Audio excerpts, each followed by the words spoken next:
Hello, welcome back to my channel and welcome to my August wrap-up. So the first book I'm going to be telling you about is The Shuddering, which is a horror book, and it is set like in the mountains in the winter with snow. And I actually started reading this book while I was on vacation in Mexico.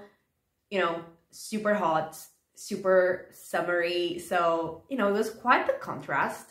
But in this book, we were following a group of 5 friends, and also there's construction going on, so I'm sorry about that, but I have been waiting for them to stop for a while, and they haven't, and I literally need to film this right now. And yeah, 2 of them were actually siblings, and then one of them was like their friend, and then the other was like friend of one of them, and then the other was like the girlfriend slash fiance of the friend of the siblings. Anyway, that doesn't matter. 5 people were there, and they were reunited at a home that he used to belong to those 2 siblings, but now was being sold. So it was like the last time that they could all go there together. And also one of the siblings was actually moving away to another country, so it was the last time they could be all together for probably a long time. And so they decide to, reunite there in the mountains and do their activities in the snow and whatever. And at the same time, we have other chapters from other people's POVs. And basically those people just appear to die. Like they appear, we learn a little bit about them, and then they are killed by some monsters, some creatures that are in those woods. And obviously, like our main group of 5 people, they have no idea that there are monsters in the woods, even though like those 2 siblings have been going to that house like since they were children. Like they obviously don't know that there are monsters lurking around. And I feel like the book focused a little too much on like the drama of that friend group, because there was a lot of drama, and I didn't really care about the characters enough to actually care about their drama. I was more invested in the gory, disgusting scenes with the monsters killing people. And that was what I was there for from the beginning, because it's a horror book. I want the horror. And those scenes were really gory and gruesome and gross, and I really enjoyed them. And obviously there was a point where the drama of the group took a backseat. So obviously I enjoyed that part more because it was tense and it was creepy and it was uncomfortable. So I did really like that, but I wanted just a little less of the drama. But overall I still had a lot of fun with that book, and I gave it 4 stars. So then I actually read 4 books in the same series, and they were Killer Instinct, All In, Bad Blood, and 12, which are books 2, 3, 4, and 4.5 in the Natural series, which is a YA mystery thriller series. And I had read the first book, which is The Naturals, in July, and so I just, wanted to read the entire series because I was loving it. And in this series, we follow a group of 5 teenagers, and they all have some special skills, like they are naturals at something. So we have 2 natural profilers, so they can, basically read people very well.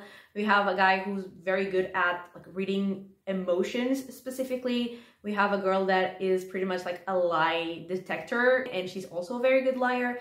And then we have a girl who's very good at statistics and numbers, and she's super smart. And we follow them, they are recruited by the FBI, and they are supposed to be working on cold cases, trying to solve them, see if, the agents missed something, but they always end up getting involved in more current cases. And so in the second book, Killer Instinct, we were following a serial killer, they were investigating them, and the case was actually in a way connected to one of those teenagers. And in the first book it was connected to one of them as well, and then in the second book it was connected to another one of them. And I really enjoyed it because we also got to learn more about that character that was in a way connected to the case, and we also got to learn more about the overall mystery that basically went from book 1 to book 4. in the series. We also got to learn more about that, and it was super fun. It was a super fast read and really enjoyed it, and I gave it 4 stars. Then in the third one, which is All In, we got to learn more about another character because the case was kind of connected to her, like in a way. We were in her hometown and we were learning about her family and about her in general, which I really liked because she was probably my favorite character in the series. So I really enjoyed learning more about her. And this, like, serial killer of that book specifically, it was so interesting, like the investigation, because the way that he was killing people, it was following like certain rules, and it was very fun to like try to figure that out. Really enjoyed that. And then at the end there was like a big reveal that I did not see coming, because it was connected to like that mystery that, you know, goes throughout the whole series, and I did not see that coming, but I really enjoyed that. And yeah, really loved this book, and I gave it 4.5 stars. And then the fourth, that is called Bad Blood. We were following them trying to, you know, finally figure out that mystery that has been going on from the start. And also, like, there was kind of another case in the beginning where we got to meet a new character, and that was also really fun. And in this book there was like sort of a, not exactly an action scene, but it was like very tense and intense, and I was not like expecting it to be resolved in the way it was. And also such a fun read and such a fast read, like I flew through it and also loved it. And I also gave this one 4.5 stars. And finally, 12 was the novella, or book 4.5, and it was set 5 years in the future, and they were contacted by a girl who like was part of one of the cases they investigated, like when they were teenagers. And she contacted them because she was pretty sure that some alleged suicides in her hometown were actually murders. And so she contacted the people who helped her before, and they were investigating that. And obviously this one was much shorter, so there was not like such a long investigation as in the others, but it was still really fun. But like the one thing that I missed was like their group dynamic of all the characters, because it was something I really enjoyed in all the previous books. And in this one, it was definitely very different. We were following mainly like 1 or 2 of the 5 characters, and I definitely really missed the other 3 and just their overall group dynamic. But it was still a really fun book, and I still really enjoyed it, and I gave it 4 stars. And yeah, I basically really loved this series. And yeah, those were 4 books of the same series that I read. Then I read Ship of Magic, which is the first book in the Live Ship Traders trilogy, which is part of the Realm of the Elderlings series, or Realm of the Elderlings universe, which has a bunch of trilogies. I mean, I think one of the series has 4 books. Anyway, this is the second series that I'm reading. In that series, I read the first year trilogy last year, at the end of last year, and I am now starting this series, and it's a fantasy series, and it's like massive. Each of the books is like 900 pages, and in this series, as the name says, there are live ships, which are basically ships made of a magical wood that is called wizard wood. And basically they can kind of like come to life, the ships themselves. And we are following Althea, and she is the daughter of a captain of a live ship that has not yet come to life, because for the ships to come to life, like 3 generations of like the family that owns them, that uses them, that sails in them, like 3 generations have to die. And so Althea's father is dying, and in pretty much the beginning of the book, like, he does die, and the ship, who is called Vivacia, comes to life. I think the process is called quickening. Is that it?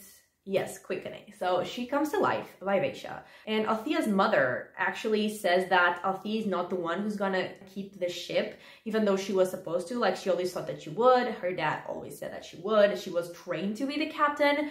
But it turns out that her older sister's husband, Kyle, is the one who's gonna be the captain of the ship. And let's just say Kyle doesn't want Althea there, even though Althea is the one that has, like, an emotional connection, like a psychic connection to the ship. So it should be her, like the ship wants it to be her, but Kyle doesn't really want her there.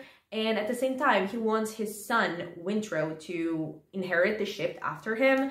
And Winthrop doesn't want that because he was like studying to be a priest. And, you know, that's what he wanted to do, but he was forced to abandon the place where he was, where he had spent last years of his life, to just be on the ship, even though he does not want that. And at the same time, there is a guy who's called, I think, Kenneth, and he is a pirate, and he wants to be the pirate king, even though there has never been a pirate king before. Like, he wants to be the first. But let's just say the pirates are not really wanting to have a king. And in order to be a king, he wants to own a live ship because that would just make him more powerful. And that is like pretty much the overall plot. And oh, actually, there are some creatures that are serpents and they are in the water. And I am very confused about them still. And I mean, I was very confused about everything in the beginning because I feel like that's just how fantasy goes, especially like epic fantasy. And yeah, very confused. Don't mind it, but I was very confused in the beginning. And I'm still very confused about the serpents, like what their purpose is, because they're looking for something or someone that is like, someone that, I don't remember exactly what they call it, but it's like someone that is supposed to have like their memories. So they're looking for that thing. And I'm confused. But anyway, I really enjoyed it, and I was really invested in all of the plots of all of the characters, even the ones that I hate. Like, I really hate that pirate guy, but his story was so interesting. So every time like we were following his POV, I was actually like excited to follow it. I didn't hate it at all.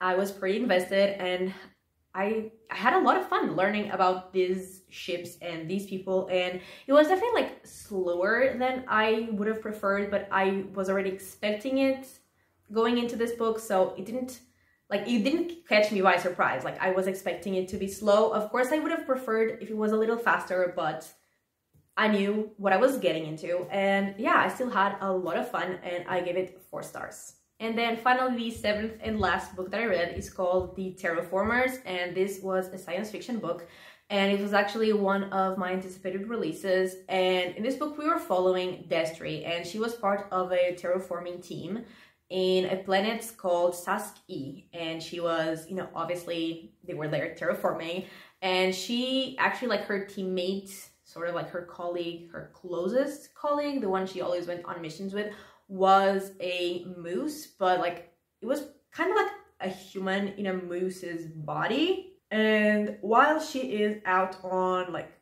a mission, it's actually not her mission, she was like accompanying a friend. While they're out on that mission, they find something that's like not supposed to be there, like a whole civilization.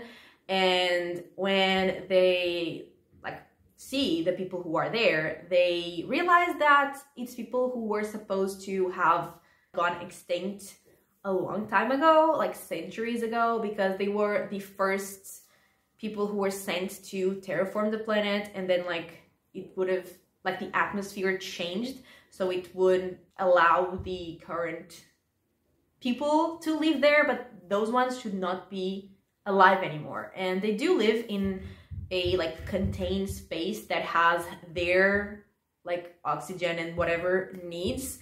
But, you know, they're alive. And, I mean, they are, like, kind of humans, but they're not, like, Homo sapiens. They're Homo Archaeans.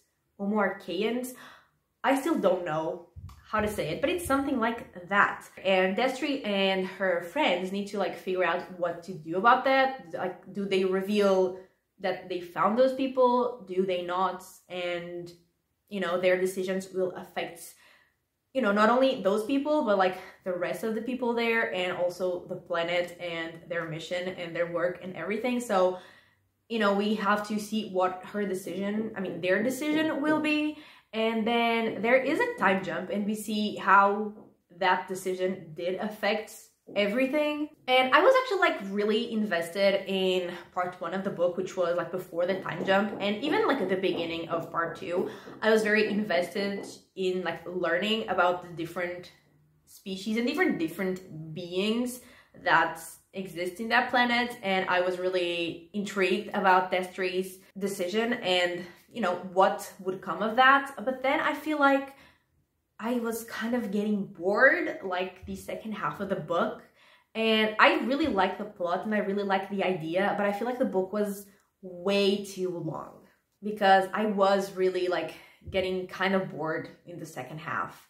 But I do have to say that I was also like listening to the audiobook, and the audiobook is amazing because every time there is like some sort of sound effect, they make the sound effect in the audiobook, and like sometimes like little songs, it's in the audiobook, and it was so fun. It was a great audiobook experience. But yeah, I feel like the book was a bit disappointing to me, especially because I was really enjoying the first part. So yeah, it was definitely a bit disappointing, but it was still a good book. I still had a good time with it, and I gave it 3 stars. And so yeah, those were the 7 books that I read in August. It was definitely not one of my most successful reading months in terms of like a number of books, because I was on vacation and I've been hanging out with my friends more, and like even my parents because they were on holiday. So obviously didn't have as much time to read, but it was successful in terms of the fact that I did actually really enjoy all of the books that I read. Like most of them were 4 or 4.5 stars, and even the Terraformers, like it was 3 stars, but I really loved the first part. And I mean, I did enjoy the book as a whole, just didn't love it as much as the others, but it was like a really good reading month. I enjoyed everything that I read. And yeah, I mean, I hope my next reading month is also like that, because in July, either June or July, or both, they were all just like 3-star books or 2.5-star books, and I was losing my mind. So I hope I remain in this good reading period, good reading era, wherever it's happening. And yeah, anyway, that is everything for this video. Thank you so much for watching. I really hope that you have enjoyed it, and if you did, give it a like and subscribe, and I will talk to you next time. Bye!